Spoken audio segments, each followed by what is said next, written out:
Un gusto poder estar acá con ustedes. Me disculpo desde ya primero por no poder acompañarlos físicamente ahí en la sala. Veo que hay buenos amigos, así que la verdad que un gusto para mí. Como me presentabas, lidero McKinsey para nuestra región de América Latina. Y un gusto, bueno, estar acá para compartirles nuestra perspectiva, si quieren, en línea de lo que decía Edu recién, qué es lo que vemos que es el desafío hacia adelante, qué nos enseñó la pandemia y algunas implicaciones para lo que viene. Entonces, quería compartirles, sí, algunas láminas para poder ir teniendo algunos datos, ¿no? A partir de lo que les voy contando, que creo que nos van a servir para algunas de las conclusiones. Primero que nada, ¿de dónde viene todo esto? En los últimos tiempos, nosotros saben, tenemos un think tank, se llama McKinsey, nuestro McKinsey Global Institute, está en el número 1 del ranking global del sector privado, y generamos múltiples estudios que son, digamos, que se utilizan principalmente como contribución al diseño de políticas públicas en distintos lugares del mundo. Lo hacemos en colaboración con la OECD y múltiples organizaciones. Y esto, digamos, también lo traemos y lo utilizamos mucho en la región solo para introducirlo. Si bien tenemos más de 130 oficinas globalmente donde salen todos estos insights, en la región estamos presentes directamente en 6 países, y próximamente, ya en los próximos meses, estamos abriendo nuestra presencia en el Uruguay, así que esperamos también ser parte de nuestros equipos de reclutamiento, estar activamente tanto en el grado como en el posgrado. Nuestra oficina que se abre aquí en estos últimos 2 meses, la idea es que va a estar dedicada tanto al Uruguay como para cubrir clientes en Bolivia y Paraguay, así que me parece importante compartirlo porque siempre es una alegría para nosotros poder agrandar nuestra presencia y, más que nada, poder estar físicamente en el Uruguay. Creo que Alberto Fernández, que es uno de los socios nuestros, que va a estar en parte del liderazgo de la oficina. Con eso, ¿cuáles son las lecciones que hemos aprendido en la pandemia, ¿no? Y creo que hay 5 grandes puntos que evolucionaron. El primero ha habido un cambio estructural en los hábitos de consumo, ¿no? Y aquí nos referimos a lo que es importante, que es los cambios en patrones de conducta del ser humano, ¿no? O sea, después de la pandemia tenemos, como humanidad, digamos, valoramos mucho más la higiene, valoramos mucho más lo saludable, valoramos mucho más lo local, lo cercano, lo que conocemos. Trabajamos desde nuestra casa, cambiamos perspectivas de qué es un trabajo de riesgo, ¿no? Por ejemplo, la percepción del trabajo de una enfermera es hoy mucho más riesgoso de lo que nos imaginábamos en el pasado. Cambiamos nuestros estilos de trabajo, los tiempos, cómo separamos las horas. Y sobre todo lo último es que hemos puesto protocolos para muchísimas cosas. Está mucho de lo que hacemos y eso va a perdurar. Entonces, el primero es un cambio en estos hábitos de consumo. El segundo punto tiene que ver con la aceleración de la automatización, con una agenda estructural y de la digitalización. El tercero tiene que ver con los cambios en las nuevas formas de trabajo. Ahora voy a entrar en más detalle en cada uno, por eso los quería listar, pero no solo está en la forma de cambiar de trabajo, lo mencionaba recién, sino que hay trabajos que básicamente va a haber muchos menos y hay una sobredemanda de muchos otros trabajos, y hay que ver cómo es que vamos a hacer esta transición. Por último, un elemento fundamental es el concepto de velocidad, ¿no? Estamos en un mundo que después de la pandemia queda claro que el rápido le gana al lento, ya no más el grande al chico, ¿está? Y eso es un cambio fundamental porque la velocidad se convierte en un elemento central en cualquier pensamiento de estrategia o de diseño futuro. Y por último, una de las tendencias que nos deja somos mucho más conscientes del desafío climático. Entonces, lo que me gustaría compartirles también en los próximos minutos son muchos datos, insights que vienen de lo que les comentaba en términos globales. Entonces, el primero que les traía es el cambio de los consumidores, ¿no? Que hablábamos de todos estos cambios de nuestra comunidad, de lo que hacemos diferente. Y uno central de que todos estos cambios mencioné es que nos hemos hecho mucho más digitales, ¿tá? Hemos migrado masivamente a la canalidad digital. Y esto se ve, digamos, que hemos acelerado en términos de años, ¿no? Lo que pensábamos que iba a pasar en 5 o 7 años, pasó en pocos meses. Y se ve traducido no solo al share, ¿no? De lo que puede ser, en términos relativos, el crecimiento del e-commerce, o el share del e-commerce como un todo, sino hasta nuevas formas, ¿no? Pensemos en el entretenimiento. Disney y su plataforma cuando la lanzó. Disney logró cumplir lo que pensaba hacer en 3 años en menos de un semestre. Y eso muestra una nueva forma de consumo y de cambio en las prácticas. Pelotón, para quienes les gusta el ejercicio, bicicleta fija y demás, fue una nueva fórmula de entender el fitness, ¿no? Y de nuevo, la velocidad a la que eso ocurrió. Entonces, hemos incorporado de manera estructural la digitalización, y eso es una tendencia que, digamos, existía y se aceleró, y probablemente va a seguir cambiando. Ahora, esto afectó la agenda también, obviamente, de las empresas, porque si bien todos podían tener un espacio, ¿no? Y pensaban estructuralmente en digitalizar y en automatizar, básicamente durante la pandemia esto se ha acelerado en términos nuevos de años, con lo cual masivamente en todas las encuestas que hemos hecho en todos los países, esta agenda se ha convertido en central, y la gran mayoría de los ejecutivos lo ven como el centro de gravedad en los próximos años. Ahora, estos dos factores, ¿no? El cambio de las personas más digitales, ¿no? Y la agenda mucho más digital, tiene una implicación económica, que es una aceleración del desarrollo y crecimiento económico vía productividad. Muchos de los cambios que han ocurrido por la pandemia, y que eran tendencias o ideas que existían, mejoran significativamente la productividad. Entonces pensemos el impacto que tiene en el mundo de la salud, ¿no? El hecho de poder cada vez más utilizar la telemedicina o los datos, y los impactos que todo esto tiene en la eficiencia operativa de una institución sanitaria, de la gestión de la industria de la salud. Pensemos en el retail, ¿no? De una manera integral. La productividad, y esto genera tanto la automatización como el e-commerce, como la utilización de la analítica avanzada. Lo mismo en la banca, ¿no? Lo que implica el ahorro y crecimiento de la eficiencia en trabajos híbridos, o el aumento de la productividad, mediante poder utilizar y flexibilizar muchas de las tareas. Entonces, en todas las industrias, los cambios que hemos visto, tanto de la agenda acelerada de lo digital, pero el cambio de los hábitos, implica una mayor productividad en general, y eso va a redundar en los próximos años. Ahora, esto tiene nuevos desafíos, ¿no? Como vimos, todos hemos migrado hacia un tema, que hemos ido a este mundo híbrido, primero principalmente remoto, y eso es una tendencia importante, porque ocurrió súper rápido. Ahora, todo este cambio, que llevó muchos beneficios, también nos genera algunos desafíos, ¿no? Entonces, si bien hemos aumentado la virtualidad y el trabajo remoto 4 o 5 veces, ¿no? Desde el tamaño de lo que va a crecer el trabajo remoto cuando lo vemos, el legado de la pandemia, también plantea nuevos desafíos, ¿no? Que es para los trabajadores cómo logran separar sus tiempos. Hablamos de los cambios de tiempos. Bueno, todavía no está claro cómo se separa esta vida personal de la vida, digamos, laboral. Es un desafío para las organizaciones cómo crean identidad y cultura, ¿no? Hay que construirlo ahora en un mundo semi-virtual.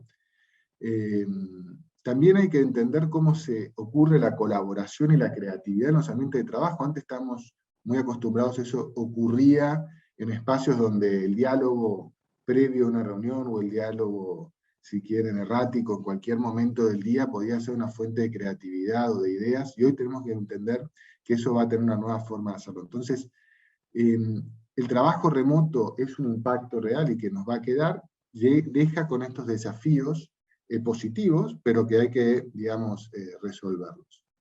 Ahora, yo les comentaba recién en la introducción el tema de la velocidad, ¿no? Nosotros elegimos varios de los temas que sabíamos por encuestas previas, ¿no? De cuánto era el tiempo esperado para hacer algo antes de la pandemia, y en cuánto tiempo lo hicimos en la pandemia. Y empezando por el hecho de imaginarnos cómo era instalar el trabajo virtual, ¿no? La colaboración virtual. Antes de la pandemia, cualquier esfuerzo porque existía, ¿no? La idea de remotización, ¿no? De offshorización, o sea, ¿qué implicaba, o sea, hacer esos cambios de la fuerza laboral? Y siempre lo teníamos medido, era básicamente años, ¿no? Era 1 año y medio, 2 años, eran lo que estaban los esfuerzos. Empezando por el trabajo virtual. En muchos de los casos nosotros nos virtualizamos en 10 días, por ejemplo. Y lo mismo ocurre en todos los otros. Entonces, ha habido una aceleración en la capacidad de hacer las cosas, que eso va a quedar en las organizaciones. Ya es difícil entender por qué una organización va a plantearse esfuerzos en años. Esta es la base del concepto de trabajo ágil, era un principio, una forma de adaptar, lo teníamos muy inculcado y pensábamos que todo era bien. Bueno, lo vivimos, esta aceleración, en carne propia. Y esto es algo que va a quedarse y tiene muchas implicaciones en las dinámicas competitivas también hacia adelante, que ahora lo vamos a ver en breve. Por último, otra de las tendencias que nos he dejado, les compartía o les comentaba sobre los comportamientos, ¿no? Los cambios de esencia, ¿no? de lo que valoramos como seres humanos, y uno es un movimiento estructural hacia la sustentabilidad, ¿no? O sea, consumidores mucho más sustentables. Y estos hábitos se ven en los momentos de cambio de hábitos, ¿no? En general, más de la mitad de la población está sensibilizada con el tema. Esto varía entre países, pero es un movimiento general. Por lo tanto, ha cambiado la forma que se consume, la forma de los hábitos, como el de reciclaje, al elegir el momento y situación de consumo, ¿no? Al priorizar las marcas por cuanto estas cuidan el medio ambiente. Y en esa línea, esto genera implicaciones, ¿no? Importantes, porque si bien algunos cambios han tenido durante la pandemia impacto positivo sobre la huella de carbono, ahora cuando volvamos, vamos a volver y hay una mayor sensibilidad. Entonces, volver a esa nueva normalidad va a tener que incluir todo el elemento de cuidado del medio ambiente, desde la agenda de hidrógeno en adelante, ¿no? Entonces, esto va a afectar, digamos, las políticas públicas, digamos, va a afectar también la demanda de conocimiento científico, ¿no? Cada vez está más sensibilizado y se valora más, y por lo tanto se va a seguir masificando. Y esto va a generar también disrupción en los negocios, ¿no? Porque no todas las instituciones están ni preparadas para desafiar la demanda climática, ni con una agenda lo suficientemente clara sobre los tiempos que van a tener para darle respuesta a esta demanda climática. Entonces, si lo vemos desde el punto de vista de unas lecciones de la pandemia, es algo que nos quedó, ¿está? Y va a estar. Ahora, también ha habido muchas implicaciones y cambios que han ocurrido en esta misma línea, en estos 5 temas, que es importante cómo quedan en la agenda y desafío hacia adelante. Entonces, si vemos algunos de los puntos, ¿no? De estas implicaciones, parte de los cambios que ha habido, ¿no? Decía esto, hay muchos que van a quedar, pero es también importante reconocer que hay muchos que no van a quedar, y vamos a volver un poco hacia atrás. Entonces, probablemente la virtualización, ¿no? O el mundo a la digitalización, ¿no? De las compras, ¿no? Sabemos leer el ejemplo, hacer supermercado online, hacer compras online, o algunas interacciones en el mundo de la salud, ¿no? Si quien se ha acostumbrado para consultar digamos, un síntoma muy leve, virtualmente un médico, probablemente no vuelva a salir de su casa, hacer una fila, ir a un hospital para consultar un síntoma leve, virtualmente un médico, digamos, ¿no? Probablemente eso va a quedar. Y entonces esto es lo que vemos, si quieren, aquí alrededor de cambios que vemos que van a permanecer, ¿no? Lo mismo es lo que ha sido la inversión en los hogares. Si uno entra a una casa de hace 100 años, ve que la distribución de la casa tiene un reflejo de ambientes, de estructura, que muestran una vida, de cómo vivíamos hace 100 años. Bueno, esto también va a quedar aquí, porque vamos a pasar más tiempo en nuestras casas, eso va a repercutir en la inversión, y también en el propio diseño de las casas. Vamos a trabajar y convivir y estar de una manera mucho más intensa y diferente, con lo cual eso va a estar. Pero va a haber algunos otros cambios que vamos a volver, ¿no? Entonces, si pensamos en el entretenimiento, probablemente la forma en que consumimos entretenimiento de televisión, ¿no? De contenido online, eso se acelere y siga en la línea DirecTV, pero vamos a volver a ver un partido a la cancha, vamos a volver a disfrutar de ver un recital en vivo, y eso va a estar. Vamos a volver a viajar también. Ahora probablemente viajemos menos por negocio y más por ocio, ¿no? Y vamos a volver a clase, a estudiar en la clase, y vamos también a aprender más online. Entonces probablemente vamos a estudiar más, pero vamos a estar, digamos, hay mucho valor en volver a las clases, y eso lo hemos visto principalmente con las escuelas. Entonces esto es importante cuando pensamos hacia adelante, porque si bien sabemos que nos va a quedar todo lo digital, sabemos también que hay ciertos cambios que no van a estar, y por lo tanto vamos a volver a algunas partes de forma diferente, pero que sí vamos a volver a algunas prácticas distintas.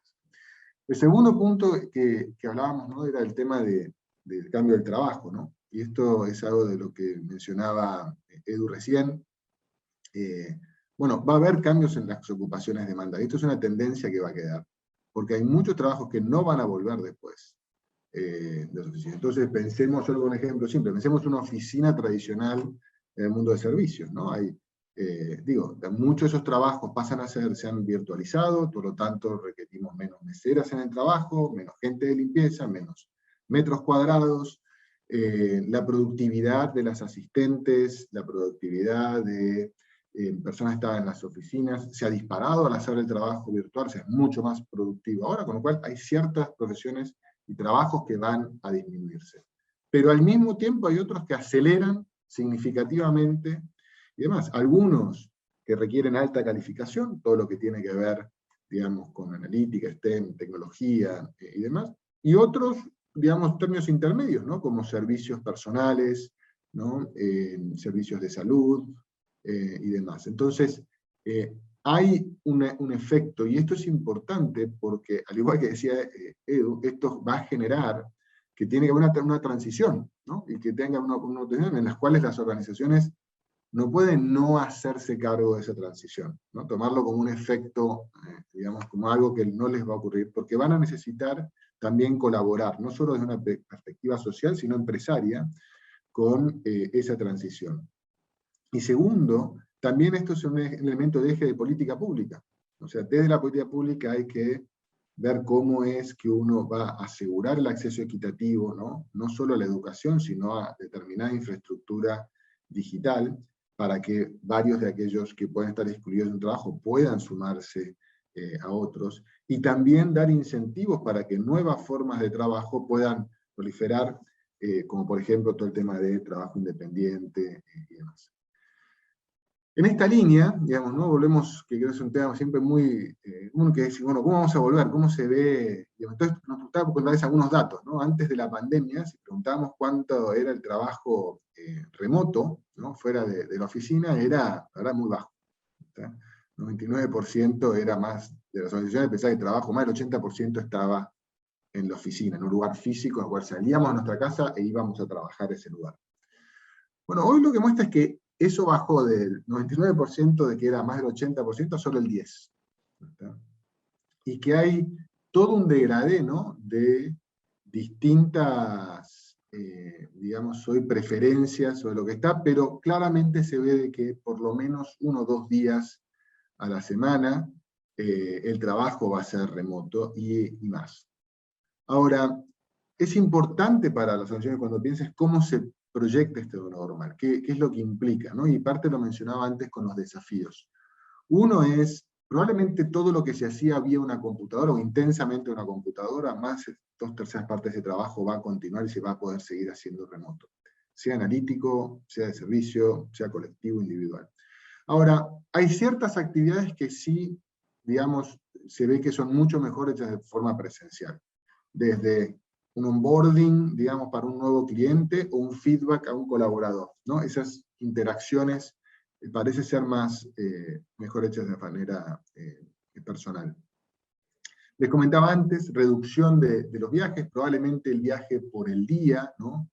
Ese viaje muy corto, sea sustancialmente pueda reducir si vayamos a viajes más estructurales, ¿no? De mayor tiempo y extendido, pero en el total, digamos, el volumen de viaje laboral, digamos, que de alguna forma se contrae. La cantidad de metros cuadrados también probablemente se achique, y la forma y diseño de las oficinas también se achique, ¿no? Para funcionar más como un apoyo y de espacio de encuentro más que un lugar continuo de trabajo. Y el cambio más importante es el de la lógica urbana, ¿no? El lugar de nodos donde vamos todos a trabajar al ese centro, todos al mismo lugar y después nos retiramos, también esperamos que vaya y se genere un espacio de descentralización. Entonces, hay múltiples impactos, ¿no? Directos, y que impacta masivamente a todo tipo de organización. Cuarto punto, y ya con esto voy a ir terminando, hablamos de la aceleración. ¿Y por qué es importante? Porque tiene una implicación estratégica. Lo que ha ocurrido, por ejemplo, en la pandemia, con la aceleración de tendencias que existían y nuevas que nacieron, es, por ejemplo, ha creado supercampeones, ¿no? Hay instituciones que básicamente eran rápidas y que ahora son rápidas y grandes, ¿no? Pensemos en Mercado Libre, Amazon, ¿no? Básicamente estaban en las tendencias correctas y eso se aceleró, se anticipó 5 años. Pensemos en Netflix, lo mismo, en otras industrias, pero que básicamente se aceleró. Ahora, hay otros también que estratégicamente están en el otro extremo, ¿no? Y que han sido impactados. Entonces, vamos a una dinámica donde el pensamiento estratégico de los próximos 2 o 3 años es clave, ¿no? Porque mientras en unos, digamos, se requieren seguir las tendencias y seguir acelerando, en otros requieren de transformación significativa por un elemento de subsistencia, ¿está? ¿Y por qué? Porque aquello que se veía, Mercado Libre siendo el más conocido, ¿no? Como que era una amenaza hipotética de mediano o largo plazo a mi subsistencia, ¿no? Y por lo tanto yo tenía tiempo para invertir, modernizarme, trabajar en la experiencia del cliente, etcétera, etcétera. Todo eso se ha acotado. Y el espacio de tiempo que tenemos ahora es los próximos años. ¿Está? Por último, ¿no? Un poco de la recuperación de post-COVID y la agenda climática, ¿no? Esto es una versión masiva. Hoy es muy difícil, si quieren imaginarse una organización en el mundo que viene que tenga un rol relevante y de influencia, que no tenga una agenda significativa alrededor del elemento climático, ¿no? Y la sustentabilidad. Y para decirlo de otra manera, esto ha salido de la agenda de responsabilidad social para entrar en la agenda estratégica. Los negocios per se necesitan ser sustentables y tener su propia agenda verde.